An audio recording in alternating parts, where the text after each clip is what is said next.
तुम्हारी याद ना आए तो हम बेवफा। दिल्ली वालों ध्यान से सुनना, तुम्हारे लिए नहीं है ये बात, ठाकुर जी के लिए है। और ये सबको बोलना चाहिए और समझना भी चाहिए। तुम्हारी याद ना आए तो हम बेवफा, आपको भूल जाए तो हम बेवफा। तुम्हारी याद ना आए तो हम बेवफा, तुम्हारी याद ना आए और तुम्हें भूल जाए तो हम बेवफा। हमें मारने के लिए खंजर की जरूरत नहीं है, हमें मारने के लिए खंजर की जरूरत नहीं है। नजर फेर लो, ना मर जाए तो हम बेवफा।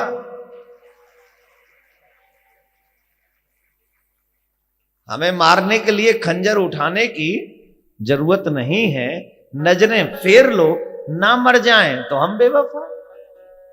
इतना प्यार करो ठाकुर जी से, जैसे नजरें फिरे तो तुम जी ना सको। जल जाए जिब्या पापिनी राम के बिना। जैसे आपने देखो उपमा कितनी अच्छी दी है, जैसे अश्व लगाम बिना, अश्व मीन्स घोड़ा, अगर घोड़े को लगाम न बांधी जाए, न कसी जाए,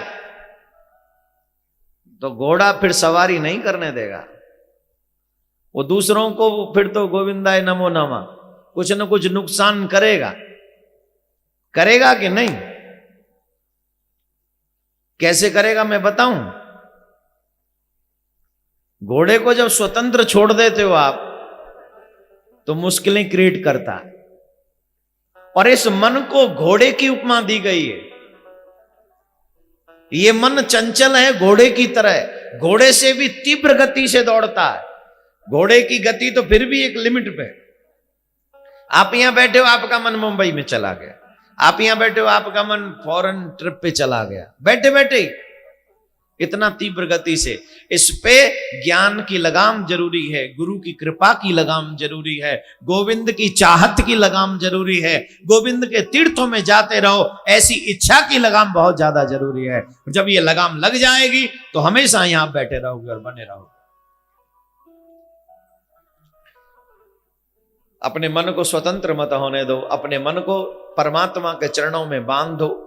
जैसे घोड़े को लगाम से बांध देते हैं, वैसे ही अपने मन को आप भक्ति से बांध दो। जब आपका मन भक्ति से बंध जाएगा तो इसमें संदेह नहीं है, फिर आपका मन भटकेगा नहीं, आपका मन एकाग्र हो जाएगा गोविंद के चरणों में, कृष्ण के चरणों में, और हमेशा मन लगा रहेगा। इन्हीं शब्दों के साथ आज के इस कथा क्रम को आगे बढ़ा में। कल आपने श्रवण किया हमारे ठाकुर जी का विवाह कैसे हुआ। हमारे ठाकुर जी को जन्म भी भयो चोरी थे, माखन खाया चोरी थे, और पहलो ब्याह भी करो चोरी थे। पर इन सभी चोरियों में एक अच्छी बात यह है कि भगवान ने कोई भी काम अपने लिए नहीं किया। भगवान को चोरी छिपे जाना पड़ा, क्यों, किस लिए? जन्म लेते ही भगवान ब्रज में पहुंच गए, क्यों गए? उसके पीछे रीजन था, क्योंकि ब्रजवासियों को सुख देना था, ब्रजवासियों को आनंद देना था। और जब ब्रजवासियों को आनंद देना है तो पहले मामा को थोड़ा इंतजार कराना पड़ेगा कि मामा जी आप इंतजार करो, हम कुछ देर बाद में आएंगे, आप इंतजार करो। मामा जी बोले तो कंस मामा। अब मामा दो प्रकार के होते हैं, एक कंस भी मामा है और एक कृष्ण भी मामा है। एक कृष्ण मामा है अभिमन्यु का, जो उस पूरे दल की रक्षा करते हैं, पांडवों को विजय दिलाते हैं। इवन अभिमन्यु के मरने के बाद भी अर्जुन की प्रतिज्ञा का पालन भी करवाते हैं। और एक जो सबसे अच्छी बात है कि पांडवों के वंश को बचा लेते हैं, यह है कृष्ण मामा। और एक है कंस मामा। भांजे को जन्म भयो और जट पीछे पड़ गए, कबू काऊ भेज, कबू काऊ भेज, कबू काऊ भेज, अरे या मारो या मारो, अरे मामा तू जान ना है, एक मामा और होते हैं, एक और मामा होते हैं ना, मामा बना दे, बोले मामा बना दिया यार। है? कई लोग पागल बनाने के सेंस में बोलते हैं मामा बना दिया। तो कंस पीछे पड़ गया, लेकिन उसे कौन मार सकता है जो सबको मारने और जलाने की जिम्मेदारी खुद अपने हाथों में पाले हुए है। तो हमें कृष्ण की और कंस की राशि एक है। ध्यान से सुनना, जितने भी नौजवान बैठे हैं और जो बूढ़े बैठे हैं भाई, उनकी तो लिमिट हो ली, पर फिर भी थोड़ा और समझ लो। कंस की और कृष्ण की राशि एक है। दोनों कृष्ण का से शुरू होते, के से ही शुरू होते। राम की और रावण की राशि एक है, दोनों आर से शुरू होते हैं। लेकिन एक राम जो पूजनीय है और एक रावण जिसका नाम कोई लेना उचित नहीं समझता। कृष्ण जो सबके दिलों में बसा हुआ है।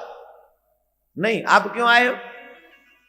कन्हैया के लिए आए हो ना, अपने कृष्ण से प्यार करते हो इसलिए आए हो ना, तुम गोविंद के हो इसलिए आए हो ना, उसे पाने की चाह तुम्हें यहां तक खींच लाई है।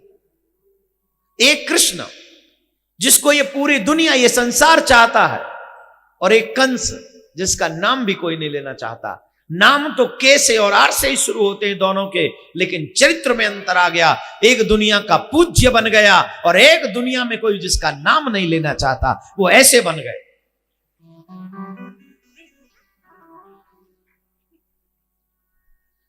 सुबह सुबह टीवी पे राशि आती है, जिनका पहला अक्षर ए है उनको ये मिलेगा, जिनको ये अक्षर है बी उनको जे मिलेगा, ये टी नंबर है उनको ये मिलेगा। अरे ओ तो क्या मिलेगा? आर से राम थे, आर से रावण था, के से कृष्ण था, के से कंस था, फिर इनको क्या मिलेगा बोलो? यहां पर अक्षर की महत्वता नहीं है, यहां पर चरित्र की महत्वता है। जिसका चरित्र अच्छा होगा उसको सम्मान मिलेगा, और जिसका चरित्र अच्छा नहीं होगा उसको सम्मान नहीं मिलेगा। अभी दुनिया में तमाम लोगों के नाम राम है, तो वो सब राम हो गए क्या? लोग नाम रख लेते श्रवण कुमार, और मां बाप से पैदा होते ही अलग, शादी होती नहीं उससे पहले ही कई लोग अलग हो जाए। श्रवण कुमार नाम रख लेने से कोई मां बाप का सेवक थोड़ी बन जाएगा। ये तो चरित्र से ही पता चलेगा कि तेरा चरित्र क्या कहता है, तेरा व्यक्तित्व तो क्या कहता है, तू किसका अधिकारी है, तुझे क्या मिलना चाहिए और क्या नहीं मिलना चाहिए, ये तेरा चरित्र वर्णन करता। जोर से बोलना पड़ेगा, और जोर से बोलना पड़ेगा। तो बहुत कुछ डिपेंड करता है चरित्र के ऊपर। तो इसलिए हे नौजवान मेरे बहन भाई, आप सबसे मेरी प्रार्थना है कि आप सभी अपने चरित्र पर पूर्णतः अपने ध्यान को कंसंट्रेट करें, और बजाय आज रामदास, कल कृष्णदास, परसों जमुना दास बनने के सिर्फ एक ही के दास बने। और जब उसके दास बन जाओगे तो सारी दुनिया तुम्हारी सेवा और गुणगान करेगी, इसमें कोई संदेह नहीं। ठीक है, आगे बढ़े। तो हमारे कन्हैया ने विवाह करे चोरी से। भगवान जो भी करते हैं अपने लिए नहीं करते, परमार्थ के लिए करते हैं। ब्रज छोड़कर इसलिए गए क्योंकि ब्रजवासियों को सुख देना था। मथुरा छोड़कर गए क्योंकि जन्म लेते मथुरा में जब जन्म हुआ तो ब्रज गए चोरी से। रहना तो मथुरा में ही था, जन्म हुआ तो वहीं रहना चाहिए था। बोले नहीं, चोरी से। बोले हमें पहुंचा दो। कहां? बोले ब्रज में। क्यों? अरे पहुंचा दो, अभी 11.5 साल थोड़ा उधर रहना है। वहां चले गए चोरी से। अब मामा सोच रहे छोरा आवेगा तो मारेंगे, वहां छोरी भेज दे। बोले ले जा मार ले। और वो छोरी वैसी भेजी मायावी, मारने की कोशिश करी, उड़ गई। तो वो फिर माखन खाया चोरी से। अब भगवान ने चोरी कर, तो भगवान को चोरी की क्या जरूरत है? चोरी क्यों करते? बोले चोरी नहीं करते हो। ये पहला ऐसा चोर है जिसे लोग घर में बुला बुला के चोरी करवाते। हे चोर भगवान, हमारे घर में आओ और चोरी करके जाओ। जैसी नेक माखनों का भोग लगाओगे हमारा मन प्रसन्न है जाओ। कैसे करके आए कि भोग लगा दे बस। एक दिन कन्हैया ने कही राजी ते खवा दे, बोले राजी ते खवावे में सुख कहाँ मिलता है। जब आप चोरी करे यहाँ तो आपके चलने का स्टाइल बदल जाता है। अबे चोर तो चोरी करने जाएगा, तो आजकल के मॉडर्न चोर थोड़ी थे कि नकाब पहना और घुस गए।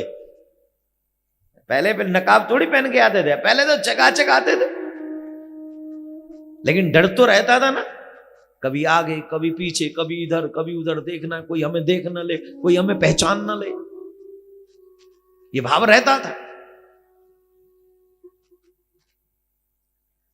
माखन खाया ब्रज की गोपियों की सुख के लिए, माखन चुराया गोपियों के आनंद प्रदान करने के लिए। तीसरी बात, रुक्मणी जी की चोरी भी की, हरण किया रुक्मणी जी का हरण। अब यहां पर तो देखिए, मैं आपको कल भी बता चुका हूं, कन्हैया तो रुक्मणी से मिले भी नहीं थे, कन्हैया को तो पता ही नहीं कि रुक्मणी है कौन। और फिर भी कन्हैया के पास में एक पत्र आया और कन्हैया रुक्मणी जी को हरण कर लाए। क्यों, किस लिए? उनका नाम है भगवान। भोग लगेंगे ठाकुर जी है, अरे काय को भगवान है, अपनो पेट भल्लन दे हमें तो। क्यों? वो उसकी पूजा क्यों होती है, उसकी आराधना क्यों होती है, उसका स्मरण क्यों होता है? क्योंकि वो भगवान है।